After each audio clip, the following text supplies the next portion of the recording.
From trading to ruling, Vasco da Gama's arrival and beginning of Portuguese ambitions. May 1498 समुंदर से 3 ships Bharat के खोज पर पहुंचते हैं। इन्हें लीड कर रहे थे वास्को दा गामा और उनका गाइड था एक गुजराती नेविगेटर अब्दुल मजिद। ये मोमेंट छोटी सी न्यूज नहीं थी, ये वो घाव थी जिससे भारत का इतिहास हमेशा के लिए बदल गया। दा गामा कैलीकट आया, जहां का हिंदू रूलर जमूरी ने उसे खुले दिल से वेलकम किया। उसके लिए तो ये बस एक और व्यापारी था, क्योंकि कलिकट तो पहले ही एक इंटरनेशनल ट्रेड हब था, जहां से भारत का माल दुनिया भर जाता था। लेकिन हर कोई खुश नहीं था। अरब ट्रेडर्स जो सदियों से मलाबार कोस्ट पर व्यापार कर रहे थे, इनके लिए पुर्तगाल एक नया और खतरनाक कॉम्पिटिटर थे। उन्हें अंदाजा था कि ये लोग सिर्फ ट्रेडिंग के लिए नहीं आए, ये लोग पूरी मोनोपोली बनाना चाहते थे। सदियों तक इंडियन ओशन ट्रेड सिस्टम एक बैलेंस में चलता आया था। इसमें इंडियंस, अरब्स, अफ्रीकन्स, चाइनीज और जावानीज सब शामिल थे। सब प्रॉफिट चाहते थे, लेकिन कोई भी दूसरे को पूरी तरह डोमिनेट नहीं करता था। एक साइलेंट अंडरस्टैंडिंग थी सबके बीच, लेकिन पोर्टुगीज ने यह रूल तोड़ दिया। उनका एम था अरब ट्रेडर्स को हटाकर पूरी ईस्टर्न ट्रेड को अपने कंट्रोल में लेना।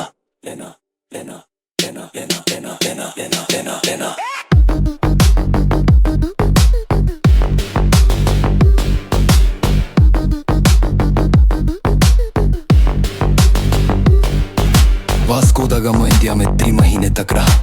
वापस जब पोर्टुगाल गया तो अपने साथ बहुत कीमती माल ले गया, स्पाइसेस और पेपर। और जब उसने यूरोप में उस माल को बेचा, प्रॉफिट इतना ज्यादा था कि लोग हैरान रह गए। जो चीज वहां लोगों को अरब ट्रेडर से 10 गुना महंगी मिलती थी, अब पोर्टुगीज डायरेक्टली ले आए थे। यानी प्रॉफिट 100 टाइम्स बढ़ गया। इस सक्सेस ने यूरोप के और व्यापारियों में भी जुनून भर दिया। सबको इंडिया के साथ डायरेक्ट ट्रेड करना था। इन पासुहन से पेड्रो अल्वारेज कब्राल एक और एक्सपीडिशन के साथ कैलीकट पहुंचता है।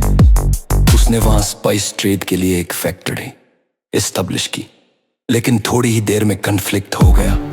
लोकल लोगों ने पोर्टुगीज फैक्ट्री पर हमला कर दिया और कई पोर्टुगीज मारे गए। इसका जवाब कब्राल ने बहुत कठिन बदला लेकर दिया। उसने हार्बर में खड़े अरब मर्चेंट शिप्स को पकड़ लिया, उनके 100 क्रू मेंबर्स को मार डाला, उनका माल कन्फिस्केट किया और शिप्स को आग लगा दी।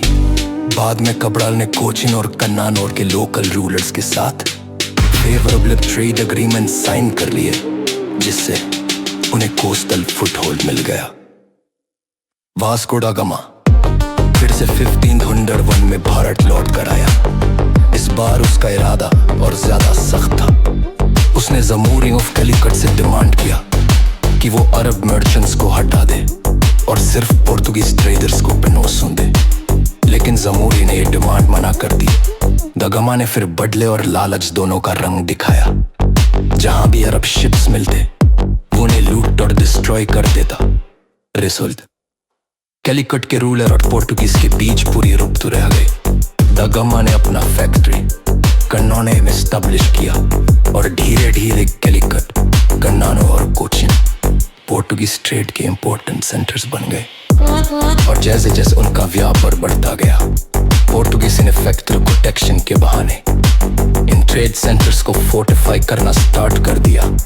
उन्होंने कहा यह हमारी सुरक्षा के लिए, लेकिन असल में यह था रूलिंग के लिए ग्राउंड वर्क। व्यापार के साथ साथ पोर्टुगीज भारत में राजनीति और सेना दोनों लेकर आ गए थे। ट्रेडिंग का मास्क पहने हुए वो रूलिंग पावर बनने के रास्ते पर चल पड़े थे।